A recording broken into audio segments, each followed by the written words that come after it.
Hi, I'm Edward Thompson. Welcome to today's episode of Pictures on My Mind. In today's episode, I'll be talking about how I actually made some money from photo books.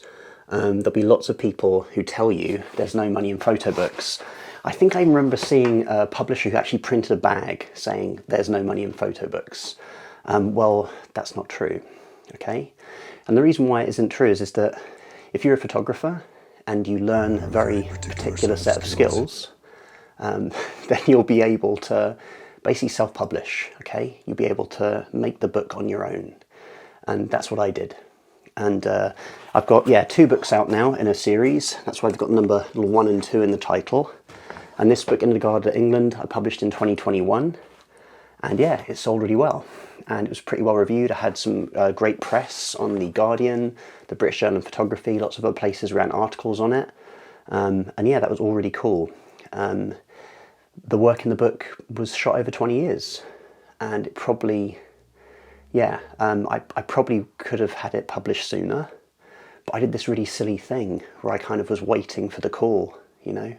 I knew I had some good work, and I thought one day, you know, someone will come, a publisher will come, maybe a gallery will come, a museum will come. No one came. So I thought at 40, well, how old was I then? 40 years of age, I'm going to have to do this myself, okay? And I then actually put out a whole series of videos on this YouTube channel basically saying how I kind of designed my last zine, which is pretty much covering the same process of how I put my books together. Now, I'm not going to get into that today. I'm talking about just the hard logistical business facts, the finances of how you can self-publish your own book. And if you do it right, you probably hope you should be able to make about £15,000 per book, okay? And it shouldn't really cost you a penny because you're going to use something called crowdfunding, and that's what I did, okay? So in this video, I'll be covering my crowdfunding, how I did that. I'll be talking about press and how I made that happen. I'll be covering a little bit of social media, but also I'll be using some analytics skills and stuff so you can actually not only think about monitoring your own crowdfunding campaign when it's running, but you can dork out and investigate other crowdfunding campaigns, not just ones that are like running now, but any like historical ones. You can look back and kind of see how they did it. Okay, so here we go. So In Regard to England, I'll get into this, I'll talk about the work in the book and how I made it in another video, but for now, just really getting to the logistics of how it was made. I'm going to show you some of the Kickstarter campaign that I put together, okay? So I'm on my screen now, and you should be seeing a Kickstarter page of In Regard to England. And it says here, just simply a book of documentary photographs about England made from 2002 to 2020. 149 backers pledged £7,670 to help bring this project to life. So on the left-hand side here, you've got what's called the story. Now this is important. It's what people are going to see and try and connect with your project, particularly your obviously your photography project, because that's what we're talking about right now. For me, it was trying to pitch the fact that I've been a photographer for a while. So the opening paragraph is, for 20 years I've worked as a documentary photographer. I photographed everyday life in England, predominantly in Kent, but also around the country. And then trying to weave together the project.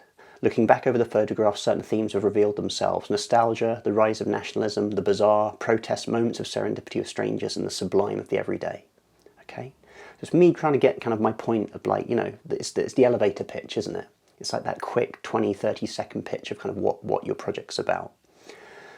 Here I wrote some details about the book, which it was. It was offset printed, a hardcover book, 280mm square, 130 pages. I think it was slightly, I can't remember now, it was slightly a few pages, it was maybe 124.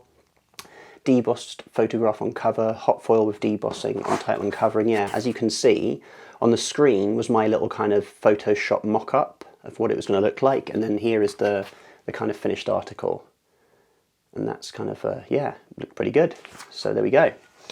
Further down, what I did was I designed the book in InDesign myself, and in InDesign I screen grabbed some of those spreads from a PDF of the book before it was even made to put those into the Kickstarter campaign, so people kind of visualize how it was going to look. I showed a dorkiness thing, which was my little folding camera. Some of the work was shot on my old Super Iconta. I talked about press, and this is to bear in mind, right? This was the finished Kickstarter campaign. It's all wrapped at what you're looking at on my screen right now. There was no press in the beginning. As press put out articles and stuff, I added them to the Kickstarter page so people could click on them and see it. Now the reward section is really important. Now, okay, if we look on the right-hand side of the screen, this is what happens on Kickstarter, where you'll put in kind of what your rewards are, and people can scroll through and see, and it's okay. It sort of gives you like a title and a headline, but that's it. So it says here, available rewards, the book, £30, or £35, signed book and work print, £50, In a Garden at England and the Unseen, which was my previous book, £60, okay? Now the thing with this is that it's not visual, okay? And I'd like to think the kind of people who are into photography are quite visual people. I've done this historically with all of my Kickstarter campaigns since 2011. If you look on the rewards section in the story that I've made little JPEGs of the cover of the book, say. So the book, it shows the book. Book and work prints, there's the book, there's the work prints, okay? Book and Unseen, there we go. And again, it's just one of those things that I think really helps to get across people thinking, what are they going to get? And you're showing them, you're visualizing it for them. Okay, so there we go. So that's really good to do as well. For me, I did some large print options. And again, you know, at my level, man, like you think, yeah, it's all pretty cool. I'm not going to sell many prints this way. I sold a couple for each book, but you know, it was enough to get it made. So there we go, books and prints, and that's it. Risks and challenges is a usual thing you have to write about, saying, oh, you know, well, for me, I've done this before. There we go. But that's it. That's kind of all the text you're going to have on your Kickstarter page. Now, a really important part is the video. Okay, so I'm going to show you some clips from the video now, but the thing before I show it to you is document. So whatever your photo project is, and maybe you're still making it, man, photograph some stuff, you know, have someone film you a little bit photographing, keep some weird ephemera, keep some stuff you pick up along the way, because all of that will come handy when you have to make your Kickstarter video. And again, you know, I remember the first Kickstarter I did, not that many people watched the video. Some people would back it without watching it, whereas now because of social media, it's really easy to pull clips out of those videos and share them on other social media to then drive people to your Kickstarter campaign. With In a Garden at England, I had a fair bit of footage that I'd shot before and other stuff that I could film because I lived in Kent, where mostly the book was shot. The Texas book was really difficult because I shot the work 16 years ago and I literally had no content. I had no real footage of me around Texas. I had no video. I had maybe 1 or 2 photos of me and that was it. So again, it was a bit more challenging to put that crowdfunding video together.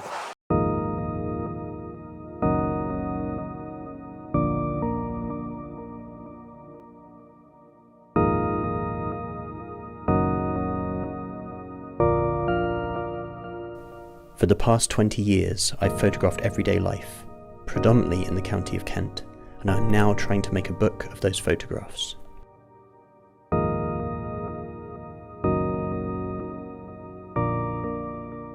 In photographing the everyday, I believe there is a surrealistic realism at work, to show reality, but at the same time subvert it. The occultist and comic book writer Grant Morrison once said that life plus significance equals magic. When I photograph, I'm imbuing significance into everyday life. I look intently. This is what I believe conjures the serendipity that I've glimpsed over the years. Looking back over the photographs, certain themes have revealed themselves. Our love of nostalgia, the rise of nationalism, the bizarre, protest, moments of serendipity with strangers, and the sublime in the everyday. After 4 years spent editing down thousands of photographs, sequencing them, working on design and layout, the book is ready to be made. It will be a large, offset printed, hardback book, around 12 by 12 inches, 130 pages of 70 photographs, limited to only 500 copies.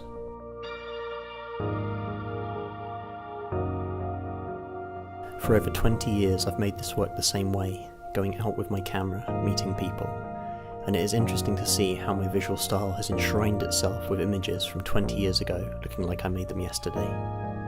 The late great Henri Cartier-Bresson once said, "All you have to do is live and life will give you pictures." I see my work as a form of sagacity, of not knowing what I'm looking for until I find it.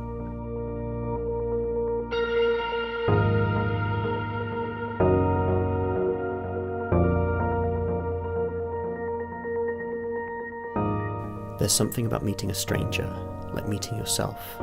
This was how it all began, photographing the street.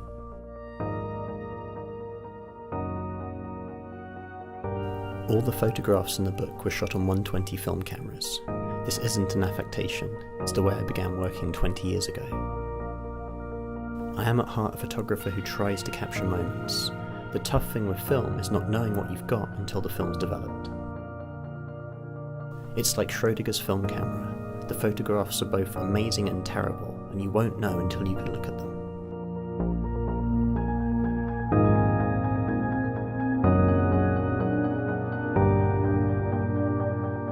You'll be able to support this project by pre-ordering the book, getting the book with small work prints, buying larger size limited edition photographs, or acquiring one of 3 unique print portfolios of all the work in the book. It means a great deal to me, for not only the decades I've spent photographing, but the years I've spent trying to make this photo book myself independently. I would really appreciate it if you could help me to get this book printed. Thank you for taking the time to watch this video.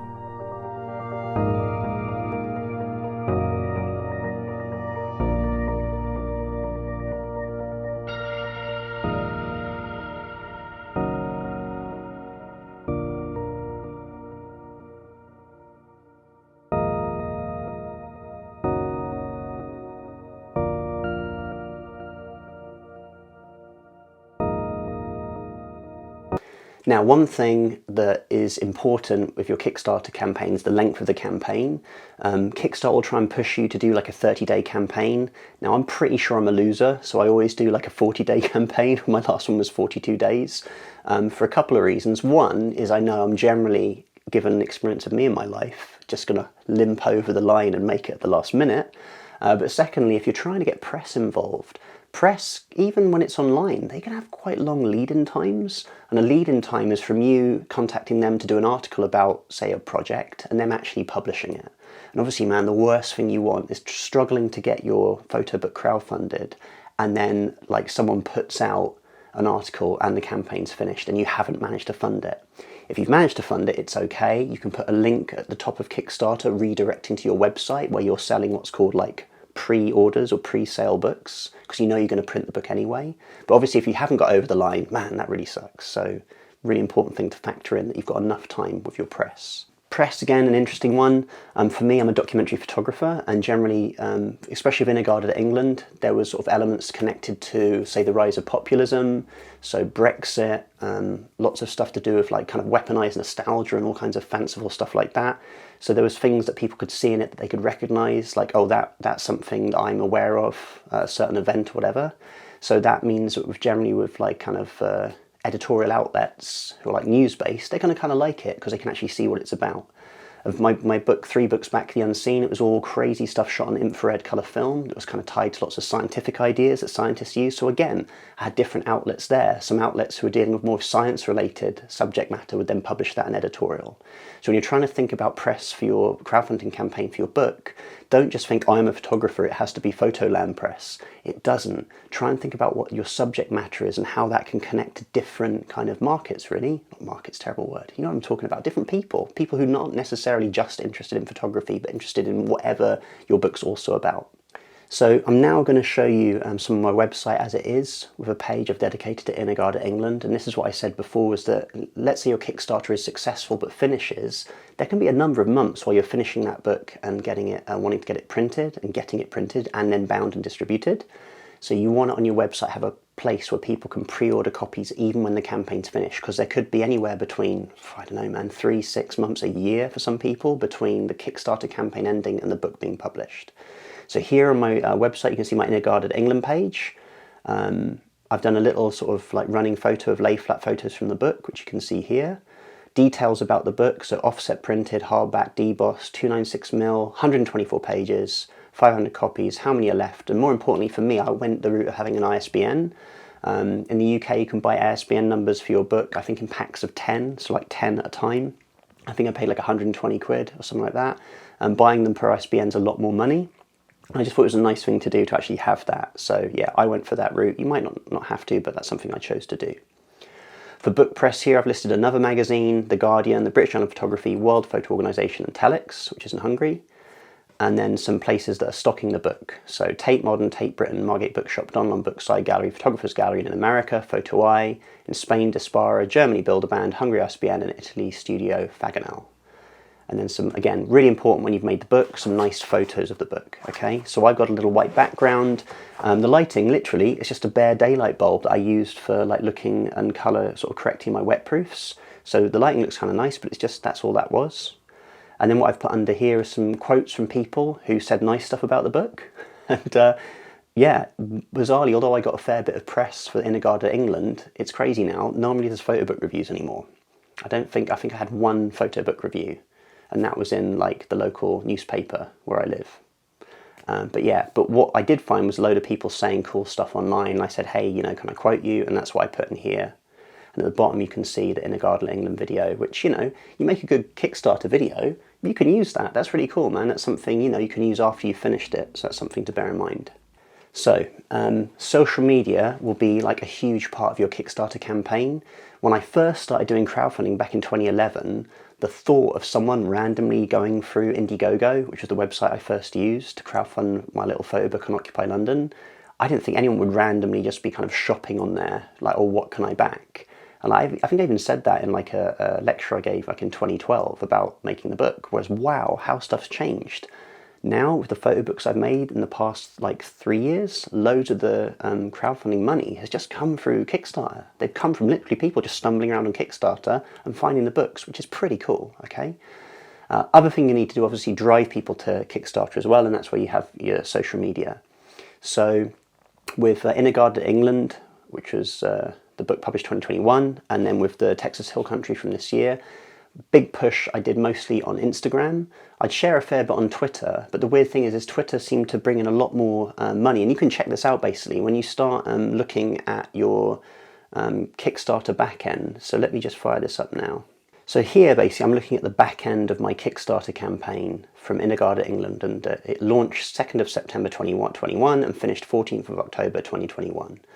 I've just got over the line, 102% funded with 149 backers. Now this is something really important, something also kind of tragic. Both my books, right? The Texas book meant so much to me, and I shot that in like 2006 and 7, and the same with Inner Garden England. It was literally, you know, they're my life's work, right, as a photographer so far, and I struggled to get over the line. Yeah, I clawed to get over the line with just between 100 and 150 backers per book. Now, that's could feel bad, right? But also that's amazing, because you also know you're only going to need like 100 and 150 people to believe in your photo book enough to make it happen. That's really doable, isn't it?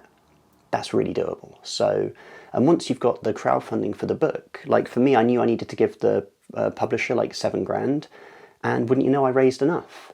And that's the book made. Now this is where the maths gets fun. So I made 500 copies. It cost me $7,000, but that didn't matter because it was crowdfunded and that was taken care of.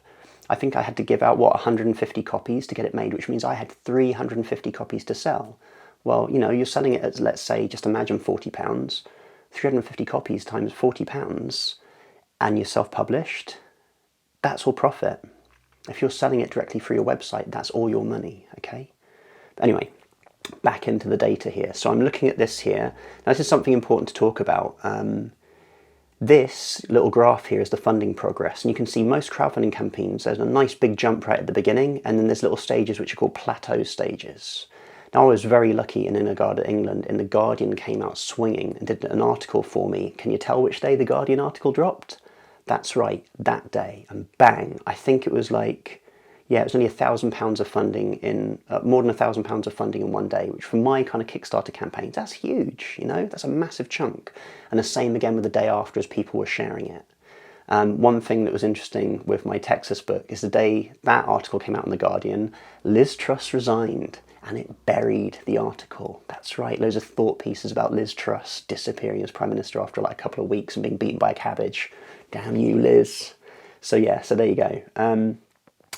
So if I'm looking over here, it is a little pie chart, and you can see, this is wild, 20% was pledged via Kickstarter, 32% was pledged via external referrers, and by external referrers, that probably means like social media, so coming in from Twitter, from Instagram, Facebook, WhatsApp, that kind of stuff.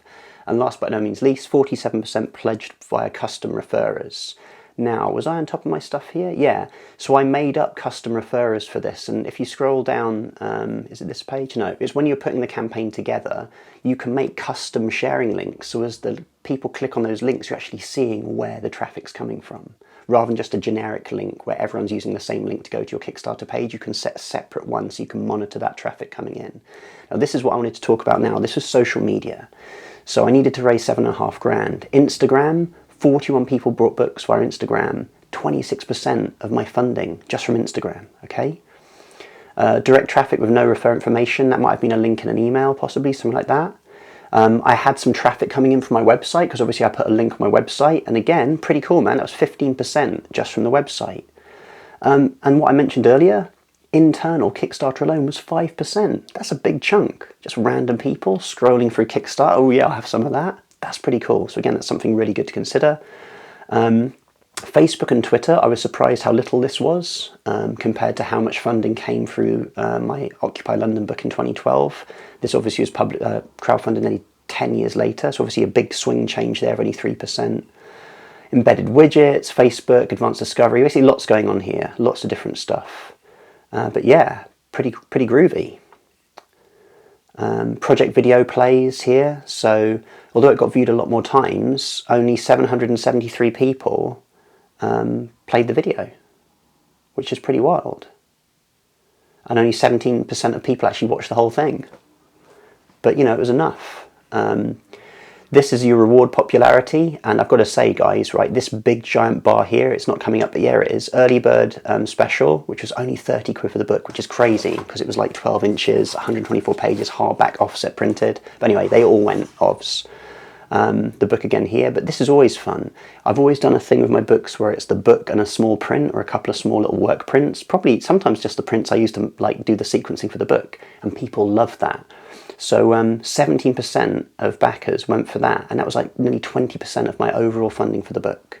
And if you look at the average backer amounts for most campaigns, which I've done recently, most people for photo books, they actually back about 50 quid. Now, I'm never that greedy, so most of my photo books I've crowdfunded, say, 35 quid, but I've always given options around 50 just because that seems a very popular amount to go for. And again, another thing that was very popular, nearly 20% of my funding came from In a Garden at England and the previous book. Okay, and the same happened when I crowdfunded my Texas book. I did an option where you could get both books together, and again, that was very, very popular. So again, something to consider. And yeah, that's about it for looking at that. But obviously, you don't get to see that as someone in the general public normally. But I found a really cool website called Kicktraq, where you can literally monitor anyone's campaign, and that can be very interesting. Yeah, one thing I forgot to mention about my social media campaigns on Instagram and Twitter was I filmed a lot more video. The swing really shifted to Reels about 2021. I think it's gone back a bit to still like photo posts now, but Reels were quite popular. So just filming lots of little snippets of just me to camera being an idiot, being like, yeah, I'm making a book. Yeah. But that seemed to get quite a lot of traction, especially got a lot of traction with people who weren't even my followers, which is also very good. Another cool thing that I did with the last book, the Texas book, was I started putting out choices. Like while I was editing it, I was like, shall I use this photo or shall I use this photo? And I was sharing that with my followers and actually having them have a sort of a creative part in the process of making the actual book, which again, I think people really like. One thing I did as well is I didn't put out all the photos from the book. I probably, in each crowdfunding campaign, probably shared about maybe a fifth, maybe not even that, maybe like an eighth for the photos, maybe like, I think there's about 70 or 80 photos in each book, and I probably shared about 20. Because again, you know, you don't want to give them the cow. They get the milk for free, or something like that. Milks, cows. You get the idea, right? So you don't want to give it all out, man. You still want people to buy the book, okay? Now, with each book, there were some interesting kind of superhero moments where, you know, with my In a Garden at England book, suddenly the cost I had from the printers went up quite a bit because it had taken quite a long time for me to get it together and get the crowdfunding campaign going. And I had quite a black hole. And the other reason there was another black hole, really important point, guys, when you set an amount on Kickstarter that you need to get, your goal amount, that includes postage and packaging. Yeah, you see where I'm going with this? I had loads of people buy my books in America, Australia, all over the world. Do you know how much it costs to post like a 12 by 12 inch, like 2.5 kilogram hardback book to Australia? It's like 25, 30 quid a book. So again, that's a really scary thing that, you know, you might think you've hit your target and you've got all the money to give to the printers to print the book, but yeah, you've got to take into account the postage and packaging costs are just included in that overall figure. So yeah, do keep that in mind. So anyway, I had this kind of deficit. How am I going to fill it? Sub Pop Records, a band called TV Priest reached out to me. I think they must have seen some of the work online on some of the press during the crowdfunding campaign. And like, they paid a couple of grand, Sub Pop did, to use one of the photos from the book as their album cover. Okay? Amazing, absolutely amazing. And even more on a personal level, it's the photo in the book where my dad's ashes are scattered, sort of just near Dover. So again, that felt like a really cool cosmic thing, you know, like having that kind of support and help. It can also come from weird places as well. Like one of the photos in my Texas book was in a burger chain restaurant called Whataburger. It's an old woman called Opie having a chip sat in the window. And I just randomly tagged Whataburger in the photo. And before I knew it, they were like, hey, yeah, you know, do you mind if we share that? And I was like, yeah. And at first they weren't going to share it before the end of the crowdfunding campaign, but they moved it forward. And I don't know how many, it's an insane amount of followers. I don't know how many followers they had on Instagram, but a crazy amount. And I was so excited for that to happen. But the irony is, I don't think I sold a single book from that. So it's weird how some things like a friend could share about your book on Twitter and you maybe sell 10 copies. Whereas someone with a massive following on Instagram might mention it and no one will buy it. So again, it's this weird sort of balancing act. Another crazy thing that I tried with the Texas book, did I have COVID? I think I might have had COVID for the second time or something like that, and I was in bed and I couldn't really do anything, so I signed up to Reddit. I don't know what I was doing, I was trying anything, but I signed up to Reddit and I started sharing a few photos on there, and again, pretty cool, man. Got like kind of ridiculous amount of engagement with the photos on Reddit, and who knows if that drove anyone to crowdfund the book. So again, that's something to think about as well. So outside your usual territory of, say, Instagram and Twitter, or whatever you're doing, think about Reddit as well. Just another place where people might find out about your book and maybe fund it. Okay, oh yeah, before I forget, subscribe guys, subscribe. I think I'm at like 660 subscribers, something like that now, which is amazing because I've only been doing this for a couple of months. But yeah, please do subscribe, man. Getting my views up, everything, it really helps me out. Anyway, back to this. So yeah, so I'm looking right now at Kicktraq, and that's essentially a website you can use to track pretty much any crowdfunding campaign historically, not just one that you've run, like other people's ones, and kind of see what happened. And this can be really interesting. So I've looked up my Texas book, and you can look this up as well. You see what went down. So you can see it's only had 114 pledges, so not as many as in regard to England. I did say that one was a real struggle, and to make it more difficult, I needed even more money because the printing costs had gone up by like, I think nearly $2,000 in the year from me printing the previous book. And that's another thing to bear in mind, guys. Book printing right now is very expensive. So I know you're thinking, oh my God, but like I said, if you design the book yourself, if you proof the book yourself, if you find the printers, which I use copper in Lithuania, and you go there and you print it yourself, you're not paying anyone to do that, okay? You're doing it yourself. Pressure's on you, but also the rewards on you because you get to keep all that money that you would have spent on graphic designers, publishers, whatever. So anyway, here we go. So here's the Texas book, and you can see it plotting here. And again, just scraped over the line. Every post that I did for people about what was going on, and it's all here. Daily data, let's click on that. Expected prediction. Now this is fun, so you can kind of click on them as you're going along. And yeah, basically it somehow meets in the middle. So at the beginning when it raises really high, the expectation was, wow, you're going to hit so much funding, and it just sort of then really dips. So don't be disheartened by that. For me, my funding generally is very bit by bit. You can see that in the graph. It's just coming in like little book sales now and again. There'll be some days you won't sell any, and that's kind of a bit scary. But you know, generally for me, I've always managed to just get it over the line. By using something like Kicktraq, you can really dork out and make yourself feel a bit better. So let's say there's a photographer and they need to raise like 25 grand, and they do this amazing thing and they get it really quick. You're like, man, don't feel bad. If you use Kicktraq and check out their crowdfunding campaign, you'll see it's probably like does a bit well and then nothing happens. Suddenly there's like a drop of thousands coming in. And that's because they're loaded, man. They're throwing the money in themselves. It's a vanity project. They've got rich friends and family just piling that money in. So again, it ain't fair. It's just the way of the world, okay? But the irony for them is they then go to the publisher, they give all that money away to then get a couple of 100 copies of the book that they probably then give away anyway, because they can absorb that. They don't need to earn money to live. They're not going to need to make money from their books. They're going for the big win, which for them, I guess, is to just have the big show or whatever. I don't know how they plan to facilitate that, but again, it's this weird kind of photoland game. If you can't afford to do that, don't worry, you can do it this way, which is you crowdfund your book, you sell the book and yeah, you make some money from the book, and you can use that money to make your next book or your next project and try and sustain a practice that way, a real practice. Not cosplaying as a photographer because you're wealthy, but actually being a photographer. I know it's potentially about money a lot this episode, but that's the hard truth, is if you're going to have to try and put out your work yourself, you need to think about this. Yeah, you could make about 15 grand per book if you sold it full price for your website. But one thing I've come to learn to really respect is like bookshops are amazing. And yeah, the bookshop's going to take a cut, or your distributor's going to take a cut if it's going through a bookshop. But man, someone could just stumble into that bookshop and find your book and be like, oh, Edward Thompson, who is this Edward Thompson? Oh yes, I'll buy this now. And they would never have bought that book because they didn't even know I existed, right? Didn't know you existed, but they do now because they've got their book, the book of yours in their hand in a bookshop. So again, you know, you'll lose a bit overall from the amount of money you could make from your book, but who knows what that random person might lead to having their book in their hand. So yeah, I hope this was an inspiring episode. I know it was a bit about money and blah, blah, blah, but you know what, man, like, this is the real world, okay? And if you're going to try and do this yourself, you need to have these figures and numbers at hand, and I think it can be done, you know? What, like 150 books? Say 150 pre-sales. You know, you've got a pretty good book you believe in. Even with a smaller social media following, people are really cool, man. People on Twitter, they're sharing stuff to lots of people. There's threads now and people sharing stuff on Instagram. Like, you just need 150 people to believe in your book project. You'll do it. You will get it over the line. And if you need any more help with it, about then obviously making the book, I've got 22 videos. I mentioned this before. I'll put a link at the end of this video, so you can go back through those videos if you haven't seen them already and try and think about how you're actually going to physically make the book. And of course, please do subscribe. I think I've been doing this only 3 months now, like over 600 subscribers, which is pretty cool. And I've got a pinball machine, I've got a lamp, who knows where this is going. But yeah, thank you.